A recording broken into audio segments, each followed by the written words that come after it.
Welcome back to North Dakota After Dark, where it is dark and in North Dakota. We are joined for season 1, episode 3 by an old favorite from season 1.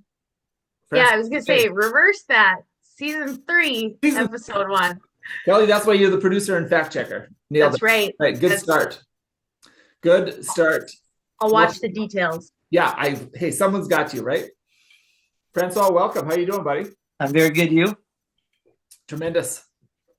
I just finished my English homework, so I'm feeling pretty good about that. Doing really well in 8th grade. That's good. Just roll. I'm making puzzles. I got into puzzles because I got so much time on my hands now. Puzzles are fun. Yeah, because with the kids and all, I'm running out of hockey all the time, and there's just no time for anything. But after hockey here, I really have nothing to do. Well, I'm sorry you're spending your free time watching the Oilers. I think there's much better things to be done. I watch Stuart Skinner. It's always entertaining. That poor guy is awful. He should be. I haven't watched hockey all of last year because all the games were at 3 and 4 a.m. Well, we should probably, instead of starting on third base, Corey, that's for you.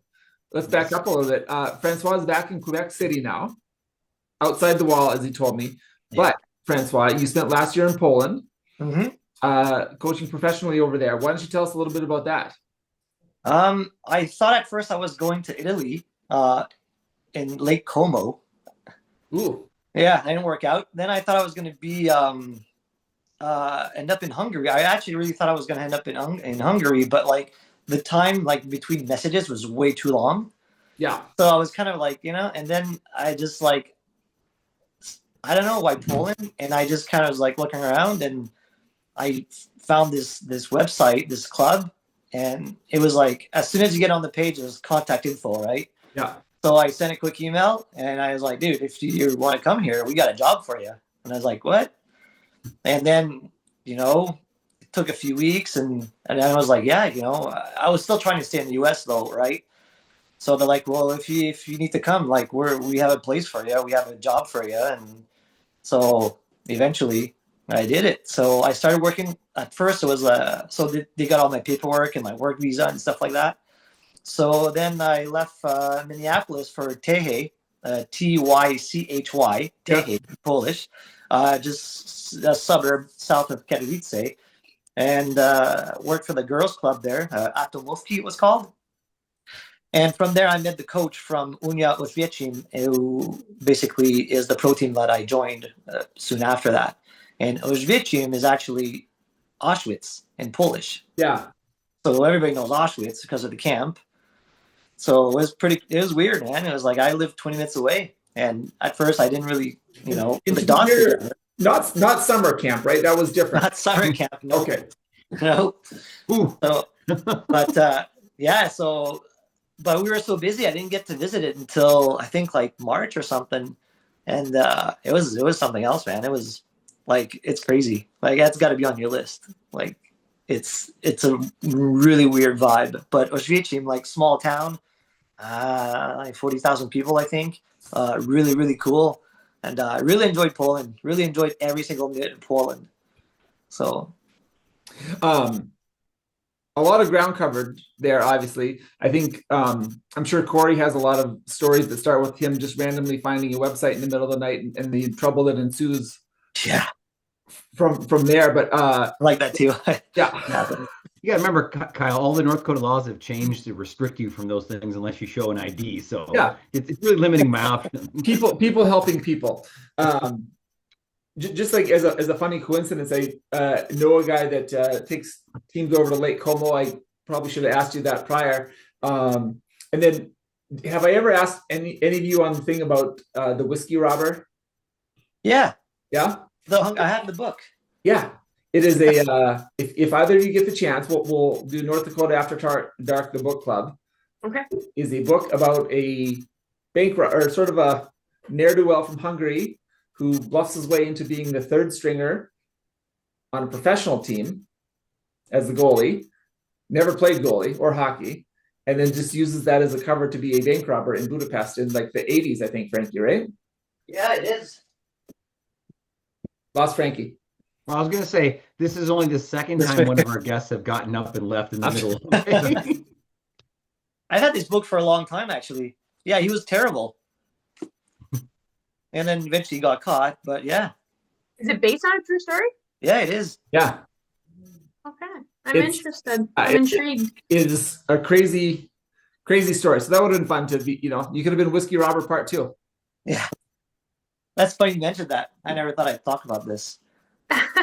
But hey. We get that all the time. And so you mentioned, Francois, you coached with both a women's and a men's professional team? Yep. The men's team was actually the previous year they won the championship. So we played Champions League too. Yeah. So where you play just like in soccer, right? You play the best of the best of every country. So we basically was like 24 teams, and you have to make it through the first top 16 for the second round. Yeah. And we actually finished tied with the 16th place, but because of I think it was something like I think it was a half a point or something like that. We didn't make it, but if we would have made it, I think we were playing like two Swiss teams, and they would have just like walked all over us. Yeah. But first game lost in overtime against the champion of the Finnish champion, so Tampere. So but it was exhausting. The schedule is exhausting because Champions League, it's early in the league, early in the season. I mean, right. And it is exhausting. The games are so hard, but so it was like a rough start to the beginning of the season, and we had an older team too, so that didn't really help. But it was a really cool experience. So we've actually played Zane McIntyre's team. Oh, no kidding. Yeah, I looked for him, but he wasn't there. I don't think he made the trip because I was expecting him to be in goal, right? So I made a big scouting report on him and stuff like that, and then he didn't play at all, so it was useless. But yeah, it's just kind of a small coincidence that it would have been cool to meet a guy from Thief River Falls and Oswiecim. Yeah, no kidding. Yeah. And just to back up half a second, Francois, if people are not familiar, I think you kind of touched on it, but just explain the concept of the Champions League in Europe. So basically, it's like all the top countries, the winner of each league, the championship of each league from the previous season plays in Champions League. But like Swedish, it's like Sweden, Finland, Switzerland will have multiple teams, like 2 or 3 teams. Yeah. So you play like the best of all the champions from the previous year. And then if you're like in Poland, Slovakia did not make it to Champions League. So the previous year, there was no Polish team in the Champions League. It was the Slovak winner. And then for some reason it switched. So Slovakia, the winner, did not play in Champions League, but we did. And then last year's winner is played in Champions League this year too. So you play the best of every country. And it's top 24 teams in Europe, basically. And you play a tournament. And top 16 moves on, and then top 8 moves on, and whatever, top 4 moves on, whatever. Yeah. So, yeah, it's the best of the best. And then if you're a runner-up and you don't win if you runner-up, you lose in the finals, then you can play Continental Cup, which is like a secondary tournament with a little bit weaker countries. So you would play like the Danish winner, French teams. You'd play like teams from the UK, Hungary. So, yeah. Yeah, kind of a neat format. Gets brought up here every so often too, just of doing something kind of fun like that in a lower level, say below the NHL, of trying to set up something where it's But the North America doesn't lend itself well to things like that, right? So there's so many clean teams in Europe though. Like there's so many teams, there's so many leagues. Like each country has their own league, right? Except for the top Hungarian team will play in the Austrian league and stuff like that. So it's interesting, and all leagues are so different, which is it's pretty cool. European hockey is, man, I think it's way more exciting than NHL hockey, and just like the vibe at games too, right? Man, our rink, we had old rink from the 60s, and thing held up with tape and tie wraps, I swear. And it's just the music and the chanting and the noise and the people jumping and everything shakes, right? So it's wild, man. Sometimes depending, if you're a fan of a team, you can't go watch a team on the road because you're just not welcome there. Yeah. And it gets dangerous, right? But some other places it's quieter, so you can actually go watch teams. So usually fans don't go to away games. It's funny because I've never heard any story. I do a lot of reading. I've never heard any stories of Europeans crossing borders and causing problems in other countries. Like that's Never. foreign to me, you know? Never. It's got to be isolated in history, right? Yeah. It must be a book I missed. Yeah. You know what I mean? Yeah. So, which is fair. Yeah. The hooligans are pretty cool. I actually got into like I'm not a soccer fan, but I went to like a real soccer game, a football game, a stadium of 55,000 people, and it was pretty quiet. But like the game after that, like they got issues with fans, so we had the riot police and stuff like that. So that was super cool to see. Like it's a fireworks in the stands too. I've never seen that before. So yeah, it's pretty wild stuff. Did you wear your Rancid shirt and Houston hat just to fit in with the hooligans, or is this just for us? No, I do wear the Rancid stuff, and like the Houston hat is going nowhere. Well, keep it on. It's a good, good look. I thought maybe it was a little shout out for Corey there. I got a comment here actually. Like I used to have comments all the time in Minnesota and North Dakota about the Nationals hat, but here nothing until the other day. Like I saw a guy with that Houston hat. He's like, "Hey man," so we're like, "Cool," Got a little club. Yeah. I love it. And so, okay, so spent the year in Poland, and then you've been back in Quebec City now for how long? Yeah, I was actually going to Poland to stay there, like for good. So I basically I had a year, and then I had an extension too that I just because for family reasons I had to be in North America, right? So I came back to Quebec City. I live right across the street from my brother's house. All my family's here. So I got here like late April and kind of like just got organized and started coaching a little bit in the summer. But hockey here, I haven't been here in 20 years. So hockey here is so different. Like I just don't know how it works anymore because now there's school hockey's really big here. Right. So like AA hockey is not the big thing here anymore. Like you have AAA and then it's like school stuff, right? School hockey. Yeah. So it's a lot I get used to because it just new rings and everyone's different. Like I don't know, like I'm starting from scratch again, right? So yeah, it's just a lot of hockey, lots of rinks, a lot of rings here. But I'm actually like an employee this year. Like I'm not running my own goalie school, so that's kind of weird. A lot of goalies. I've never had so many goalies like in the area, but I've actually been very disappointed of hockey here. Like I thought the caliber would be much stronger. Yeah, which is weird.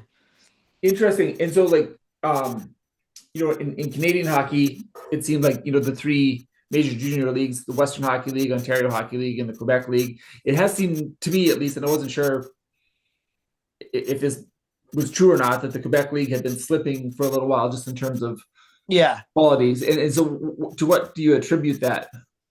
I couldn't really tell you.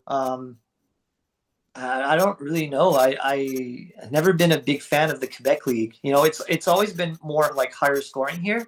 Yeah. So I don't know, like for goalies anyways, like if those stats are just like inflated because it's just offense.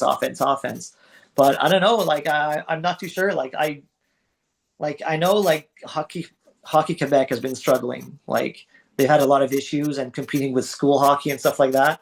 So they've been dropping the ball a lot. Like we actually have the best midget AAA team here, though. Like used to be Saint Foy Governors that Simon Gagné and Patrick Watt played for. Yep. Now it's like it's been taken over by a school. So they're the top program. They're 21-0. But I think like the midget is slightly older here. I think players are a little bit older because it's not minor and major midget. But like the midget AAA here is legit league. Like it's ran like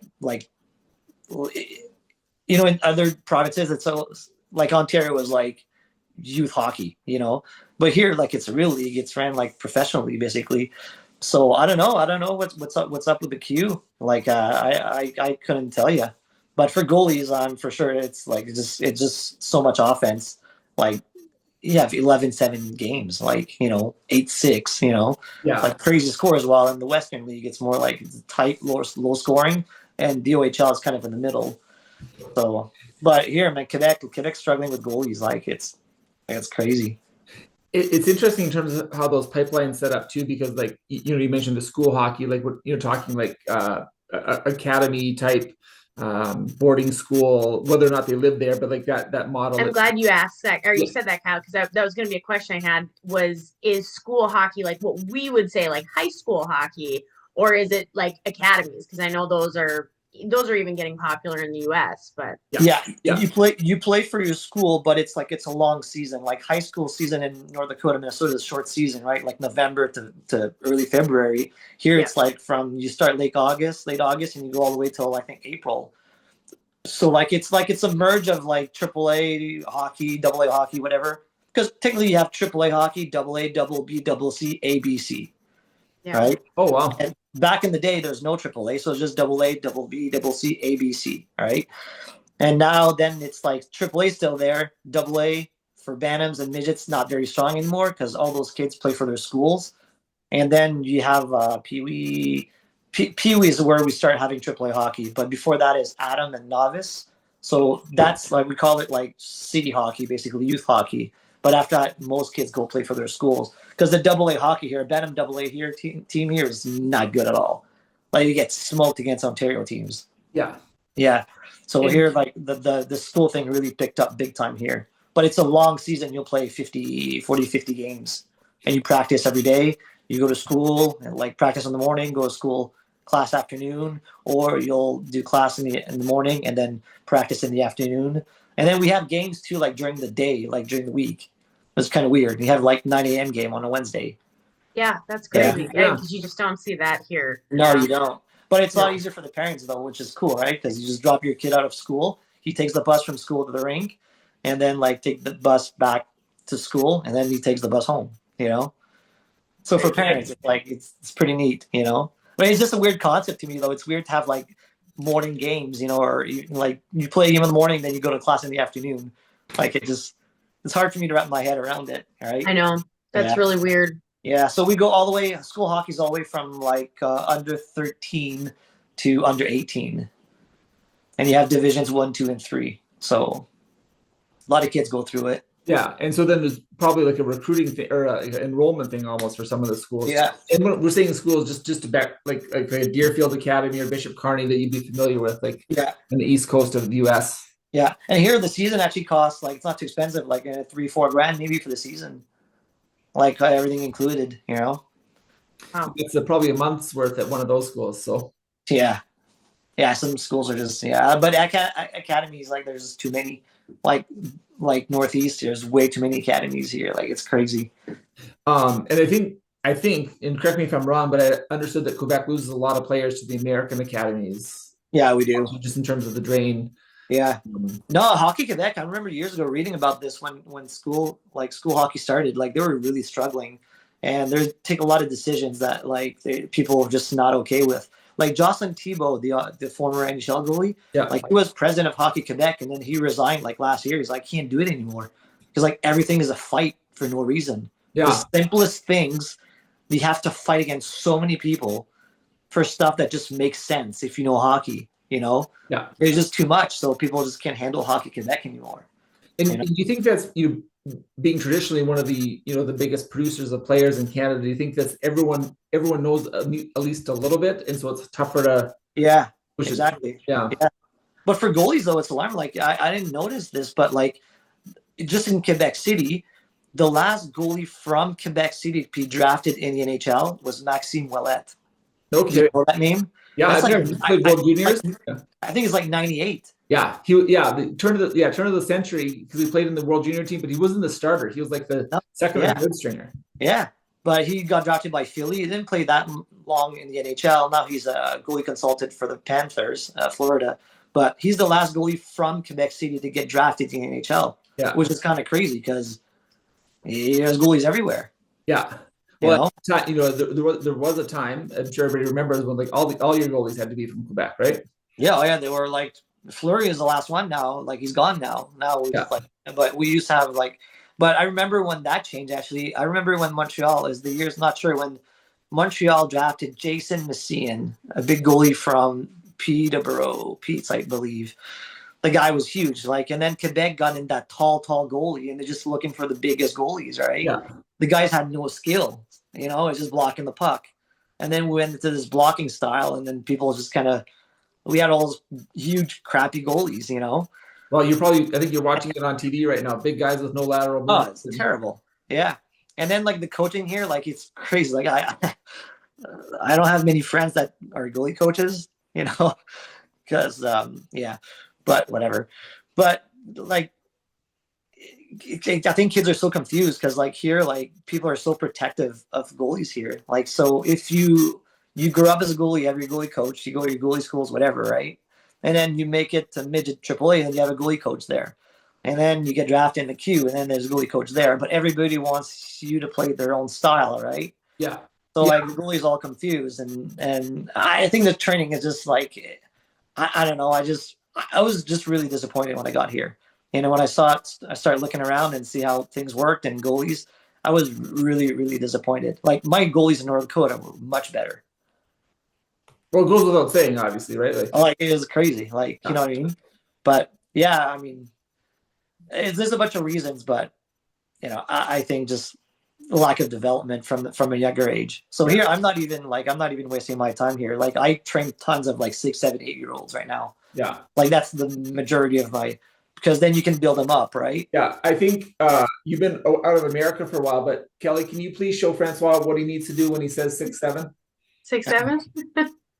Oh, listen, I can't. I do it because I'm cool. And I can't help being cool. But yeah, no. Is that a thing in Canada right now? Oh yeah. Oh my God. Actually, I saw something online. Is like, how crazy would that be if the kids like, because sometimes the OHL like does like noon games. Yeah. And all the kids, like they invite all the kids from schools to come. So people complete schools go to this. Yeah. And they're going to the Ottawa 67s. Oh. So the kids are just going crazy. Yeah. So, I think we should jump on that. Kids are crazy. Kids are wild. Go for it, Corey. You talk about the development of goalies where you're at isn't quite as good as where you've been before. Yeah. You've got some reasons. You're talking about development hasn't started maybe as young, but what's the difference there? When is goalie development starting? I'm really surprised. I have like kids are barely 6 years old that are goalies here, Okay. But I mean, I think that's kind of early. Like I like them to do as much as possible to skate out and play net at the same time. But I think just like the foundation, they go through it too fast. Everybody wants to go too fast, But like I worked some goalie schools this summer, and I was like, I think like you got to teach the basics, and you really got to hit those basics hard, but you got to make it fun too. And I think it just wasn't challenging at all. Like I did camps, there's no excitement in the kids' eyes, Like I don't know. It's just weird for me because usually my regular students, even the young ones, they're excited to be at the rink, and you see it in their faces, right? But here, like, there's so many kids, there's nothing. So I'm curious. As you're talking about the different levels of hockey and how much hockey there is in Quebec, and the schools, the juniors, the academies, the different travel programs. Do you think it's a professional because hockey was so hot there for so long? There's become more of a professionalization at younger ages. Yeah, I think so. Now, what I like here about the young ages, now you have private hockey too, right? So if you're 7, 8, 9-year-old, whatever, like you play on like your youth team. The youth team is only 1 or 2 practices a week and a game or 2, right? Mm-hmm. But now you have private league. So I work for this training center that we do our own private league. So kids can play with their youth hockey team and then play with us on weekends and train with us during the week too. So I think private hockey, especially for younger kids, and like it's gaining a lot of traction here because people want the more serious, people want the more, the challenging training and stuff like that. But all of us at that training center, we're all like professionals. That's what we do full time, right? Well, you go back in youth hockey and it's clearly just fathers, and dads running stuff. So I got someone the other day telling me like, I got here, it's called NAG. I guess it's novice or whatever, but it's very young. This dad was helping on the ice and like his kid's a goalie. So I was like, oh, well, you're going to do the goalie stuff because your kid's a goalie. Because like, I don't know what I'm doing, It's like, but you're a goalie dad. So you're going to be running this. He's like, I don't know how to run this. This is like the most important years for those kids, like, because they need to learn, but they have to be excited about learning and they got to be excited about the position, right? Because if you're not excited about the position, you're not gonna thrive. It's not gonna work out, So, but it's the same problem as everybody else. Like for younger kids, people just don't want to put the money. They just don't want to invest into it. And then, But then other places invest a lot in younger goalies, and here we just kind of don't do it. So the only way that if you have a young goalie, if you want him to be good or better than the others, you got to go out and do private hockey. And goalie training here too is hard because there's so many rinks, but there's just so many teams. There's no ice available during weeknights, and now school hockey takes like during the day and before school as well sometimes. So ice availability is really hard to come. It's really hard to find. So you have to go to do private hockey, which is more expensive, So are you seeing time limits on games there as well, where the games are being held to strict time limits? Yeah, just I think I saw a game end with like a minute left the other day because that's what was the time allotted. But like here, it's like I think it depends on the level, but you can have 15 periods, sometimes 15 20, with a Zamboni every 2 periods kind of thing. Okay.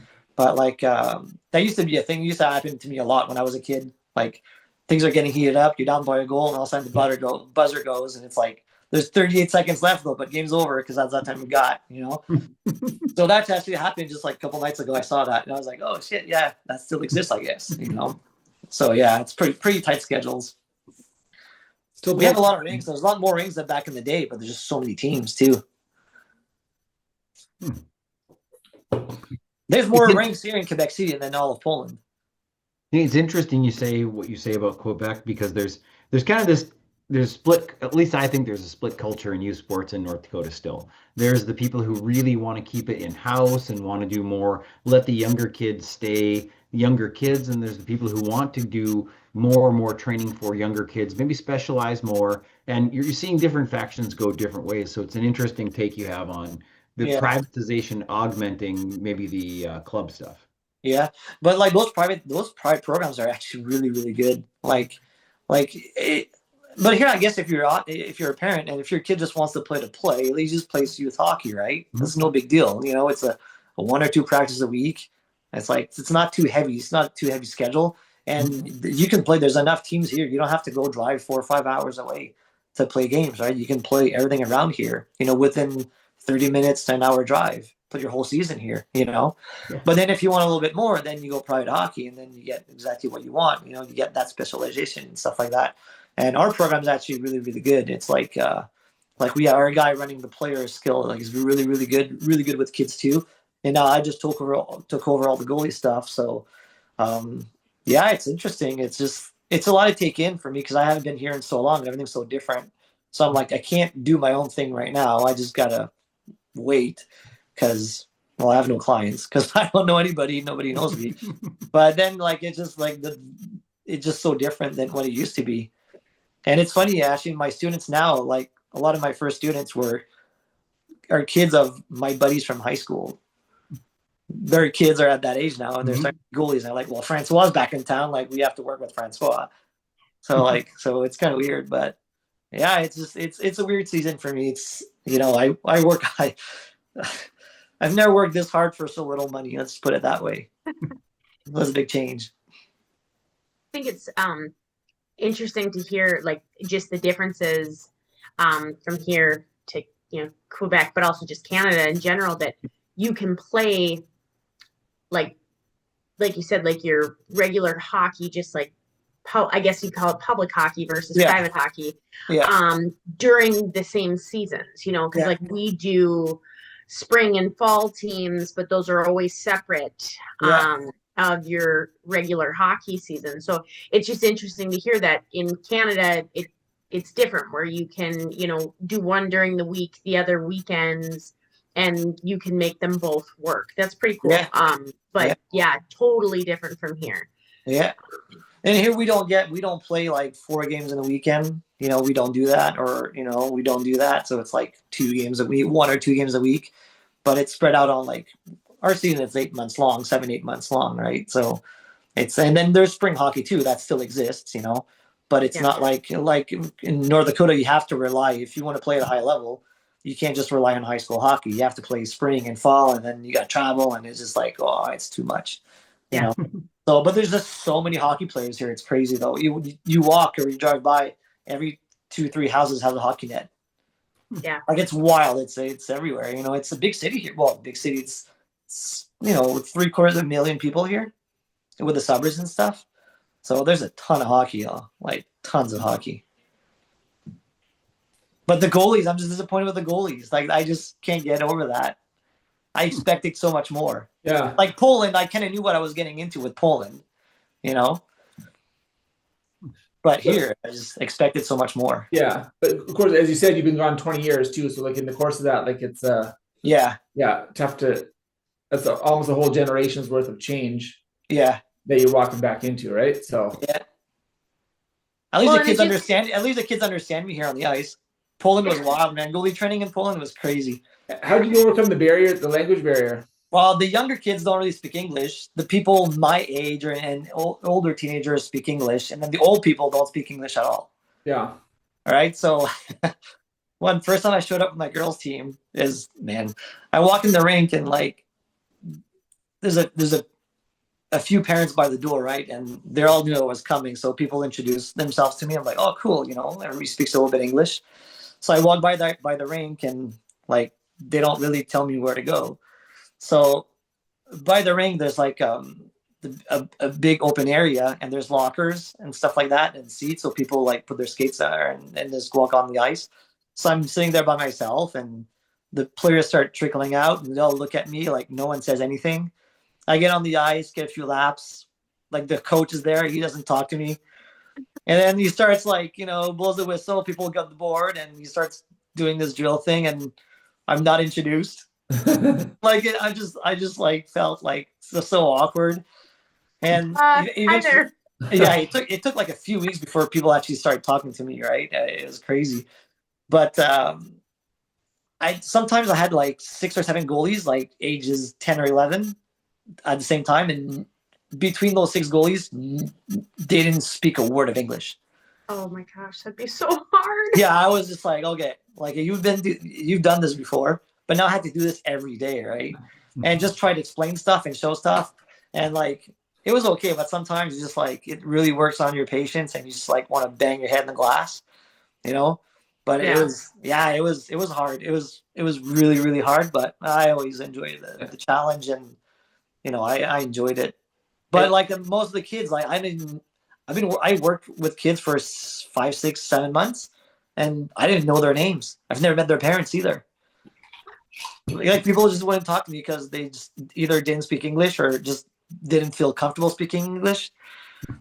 So like outside the rink, I didn't speak to anyone. Like my building, like I had this old communist looking building. Nobody spoke English in there too. Oh, great. That Like makes it was crazy. Like I would walk and people, like old people, I'd be like, hello, and they would like not even look at me, ignore me. So I'm like, all right. It's like when Corey and I go to Riverside. Then next day I'd see them again, I'd say hello, and they would say nothing. And then eventually they figure it out, all right, like this guy lives here or whatever. And then they would say like, I'd say hello, and they'd be like, Dzień dobry, which means technically good morning, but it's a greeting, right? A general greeting. And then I'd be like, oh, okay. And then I'd say hello, Dzień dobry. And then eventually I'd say Dzień dobry, and they would say hello. You know? But like no one would talk to me. Like I walk the dog and people would stop and talk to the dog in Polish, and then ask me in Polish. And I don't know. The dog doesn't speak Polish either. And then they would just leave. They would just leave, right? So it was okay. People do the exact same thing to me and my wife. Outside the ring, it was really long, you know. Yeah. But you know, I really enjoyed my time there. Like I could live there forever. Poland. It's just one of those really underrated countries. Like it's old, but it's so clean, and people mind their businesses, and it's super safe. Like, yeah, and it's like really, it's really laid back. It's really, really laid back, and I lived in the city, but like right on the edge of the city, so I could walk anywhere. So I didn't have a car for the first like 6 weeks or something, but I was living like a 4-minute walk to the rink. I could walk to the restaurants. I could walk to like whatever, the grocery store. I could walk anywhere, and if you want to go a little bit further, well, you take the train, right? Yeah. But I live right on the edge, and like I cross the road, and I'm in the country, you know, and I'm in the countryside, and I would just explore, you know. I got into like urban exploring too, because there's a bunch of old factories, like abandoned factories and stuff like that. So I kind of took the liking of walking in there and Yeah, just that's fun. stuff like that. It was weird, man. I loved it. Like I love Poland. Communist era factories. Maybe maybe yeah. It's weird that they're shut down. I thought that was the way to go. Yeah. But like Tehe, where I live, Tehe was kind of like meh. Like it was not like, you have really beautiful big Polish cities, right? And Tehe was not one of them. Like it's more like industrial, whatever. But Oświęcim is a small town. But like there, because of the Auschwitz camp, like you have tons of German like buildings and like. Why?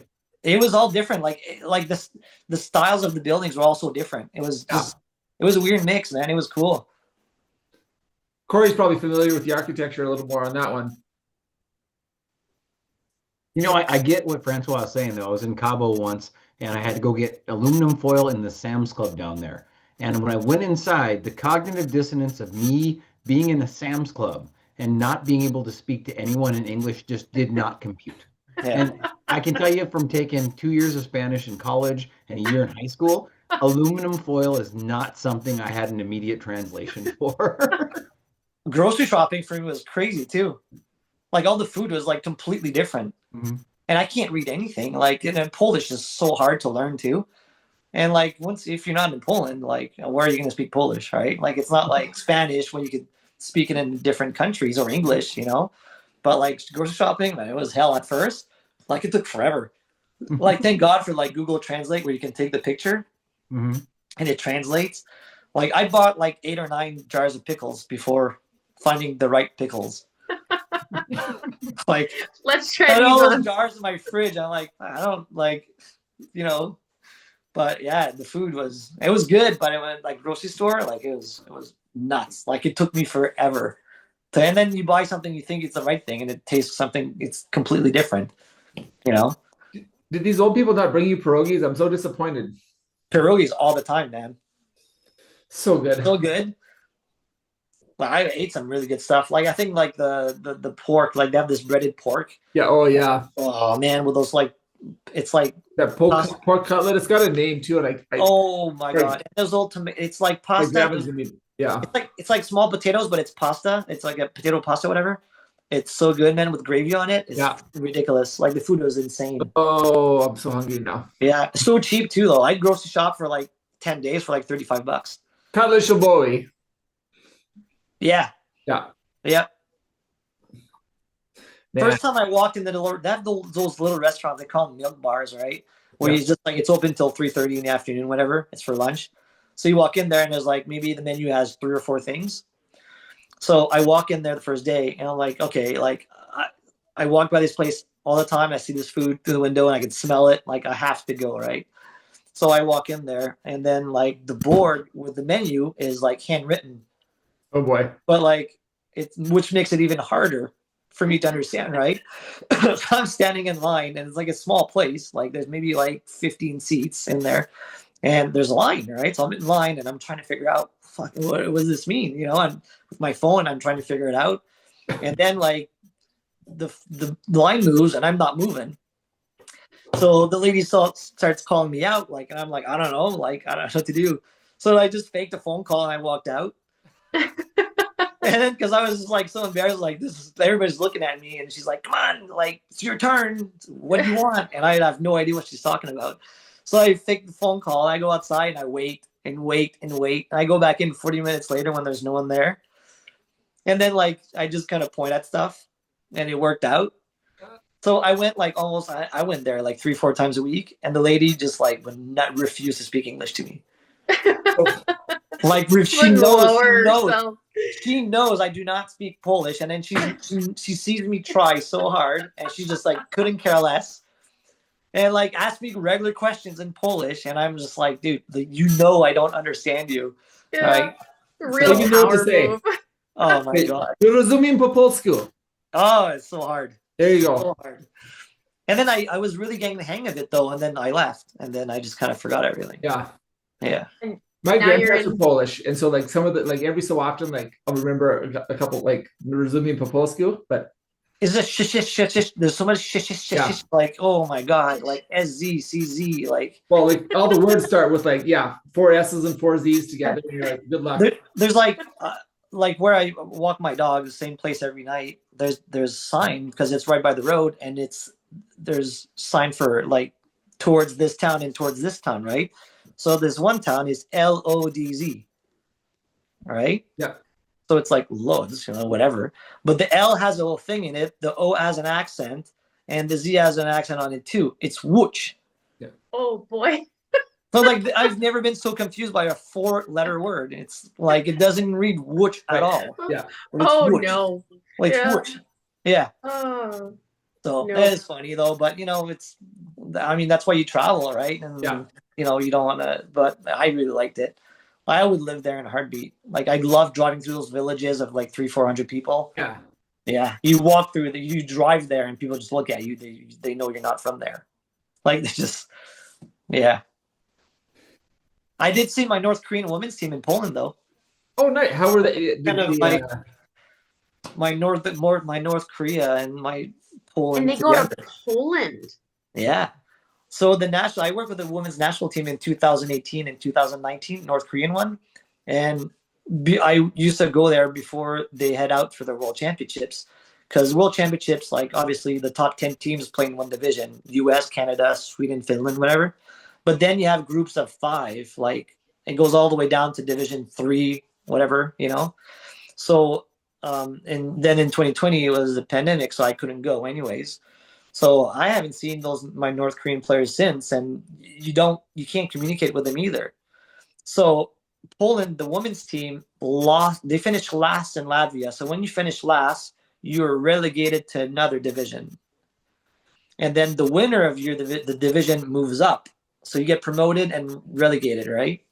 So the first team moves up and the last team moves down. So Poland, they played in Latvia and they just bombed it. So they got relegated. And North Korea won in Turkey, so they got promoted. Now both teams were in the same bracket, like in the same division. And I'm looking at those countries. I'm like, who's going to host a tournament? And then they announced that Katowice in Poland was going to host a tournament. And that's like 25 minutes away from my house. So all year, I'm like, I know that in April, I'm going to see my North Korean women's team. But there's no way for me to let them know that I'm going to be there. All right. So we just ended our season, and I'm kind of getting my stuff ready to come back home. And then there's a tournament. So I'm like, I'm going to stay an extra week so I can stay for the tournament. So I was friends with the vice president of Polish hockey, this woman who's really good friends with my uncle because they work a lot together. So I met her a few times during the season. So, it's the first day of the tournament. So I show up at the rink a little bit earlier to avoid traffic and stuff. And I see her and start talking to her. It's like, hey, your North Korean friends are here. I'm like, oh, that's cool. It's like, do you want to go see them? I'm like, yeah, sure. So we walk in like the back door or whatever. And there was a game playing like Iceland against Spain or whatever it was. And then there's like the coaches were in the stands. So I walked right behind them. And then like the vice president, Marta is her name. She starts speaking with the translator for North Korean team. And I didn't know him. And then as we were talking, one of the coaches turns around and sees me. So that's the coach that I've seen in North Korea in 2018 and 19. Right? He sees me and they just go like, what? Like, so like the coaches gather and like they were in shock to see me. So the translator tells them like, yeah. And they were like, why is he here? He's from Canada. Why is he here? She's like, he coaches hockey here. And they were just like so happy to see me. And I was super happy to see them too. So I hung out like the whole week. And they would like ask me to like watch other games and take notes and stuff like that. So like every game, and the girls though, the North Korean team, like they stayed at the same hotel as the Polish team. But they were like zero communication, right? They were not allowed to talk to them and stuff like that, right? So the girls the North Korean bus would come all the way up to the door and they would go straight from the bus to inside the building in the locker room. And they couldn't watch any other games. They couldn't mingle with anybody else. So I would wait for them at the door by the bus after every game. And I would talk with the coaches and talk with the players. And it was still half of the team was the same team as in 2019. So they were just shocked to see me, right? They couldn't believe I was there. So yeah, it was pretty cool. So I watched the whole tournament, and they actually avoided relegation in the shootout in the last game. So it's hard when you move up. It's hard to stay, right? It's hard to stick, you know. So, but yeah, I spent a whole week with my North Korean women's team that I hadn't seen since 2019. That's And crazy. it is crazy that I just happened to be in Katowice. Yeah. You know? I should apologize to the listeners and viewers, though. I don't want to be one of those podcasts that just falls right back on the transition from Poland to North Korean women's hockey. Like, I know it's just so overdone, so I apologize. Yeah, hear about it every day. Every day, you know what I mean? So Francois, looking for, we've covered a lot of ground, literally and figuratively. What's next for you? Sticking it out in Quebec City over the summer, doing some private training? Well, I'm gonna figure out, going through family stuff, so figuring that out. So I don't really know what's gonna happen, but I guess I'm here to stay for now, anyways. Yeah. And then it depends on all my family stuff. So I really don't know what's gonna happen. Yeah. Yeah. Well, the nice thing is when it's time to take you guys, and I understand it's nice to have a man on the inside. So, when the signal comes, know that. Yeah. We'll pull you back in. Yeah. I miss North Dakota. I really miss it. I like moving around, but I kind of, I don't know. I was really comfortable in North Dakota. I really liked my life there and stuff like that. I think we had a good thing going on, but it's unfortunate that whatever happened. But I miss it. I miss it a lot, but it is what it is. It's about to be, yeah. Yeah. Plus, you're more or less neighbors with Corey, and not everybody gets to say that. Yeah. North Dakota's been trying to get rid of me for a long Bless your time. Fabian. Yeah. Who The can? extradition treaties between other states aren't as good. Yeah. Well, fair point. and Kyle, you hit the nail on the head. I mean, that's the walking around Poland. That's similar to you guys coming down to Riverside. Everybody knows you're not from here. Right. Right. They'll talk to your dog, but not you. Hey, don't talk to them. I was at the airport. I was at the airport in Germany. I was looking around and I was like, shit, I just dress like whatever, I just look so North American. And all those dudes, it's early in the morning and they have a little thing in their hair and they're all pink shirts and tight jeans with no socks.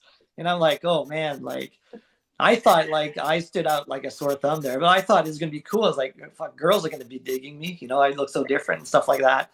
And nothing, no one would even talk to me. It was crazy. Nobody would talk to me. Except for a few group of parents at the rink, but they're just cold, they're like that. They just mind their own business and they just do their thing. But, once you get to know them, they're the nicest people. They were the nicest people. I had so much fun and I made really good friends there. And it's hard for me to make friends because I'm a loner. I always do my own thing, right?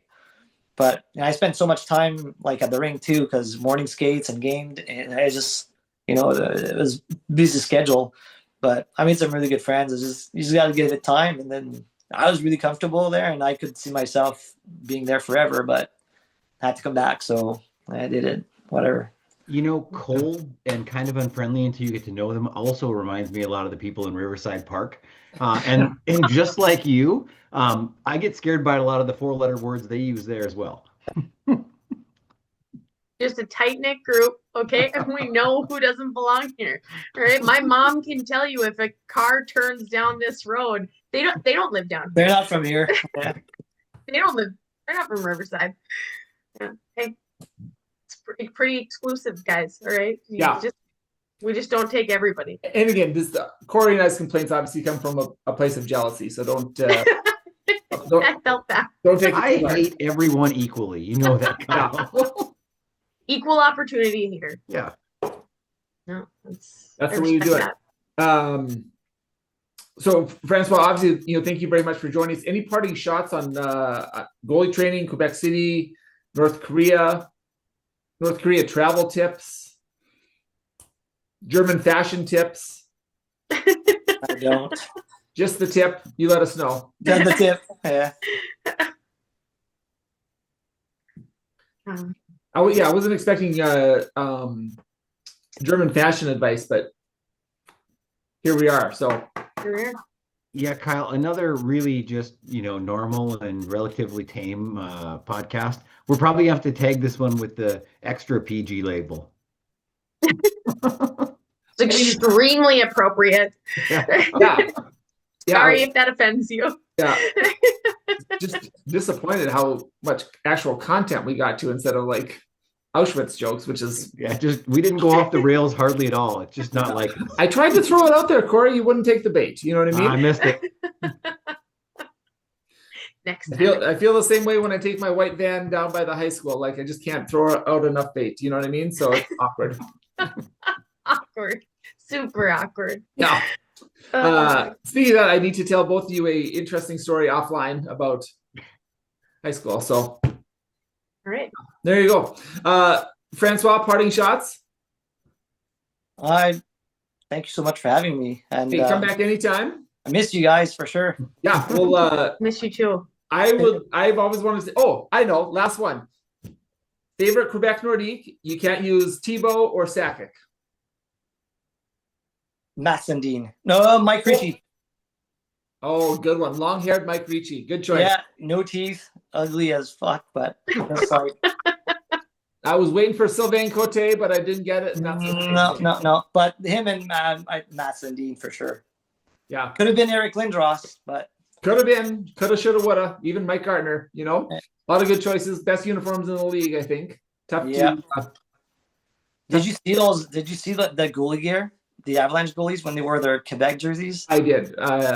You're one of your old goalie student. It showed me 9,000 times. I'm like, you showed me in the morning and after school and in the nighttime. Crazy. Yeah. Want to make sure you saw this, Kyle. Yeah. Crazy. But you know what? I don't like that. I didn't like that wearing the Quebec jerseys, and I didn't like the Hurricanes wearing the Whalers jersey either. I will accept it if they wear Cooperalls, but only in that instance. You know. Yeah. But I didn't. People thought the Quebec Nordiques were. It was cool that they wore the jerseys. I didn't like it at all because I remember when they left. You know, Rubbing salt in the wound, you know. It's stung when I saw it. I was like, you know what? I don't know. I didn't like it. It didn't make me feel good. And No.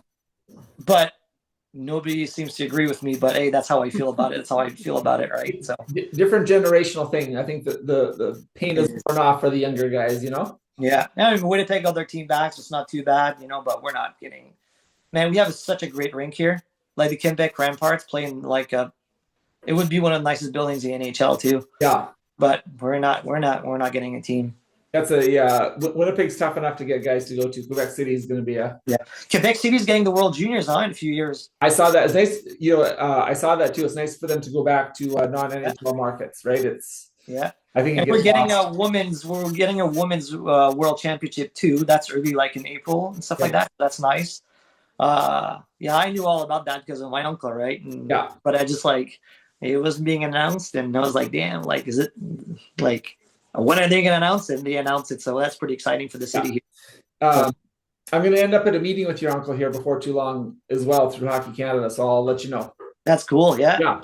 So small world. So, okay. Well, good stuff, Frankie. Thanks for joining us. Appreciate it. Obviously, very good to see you.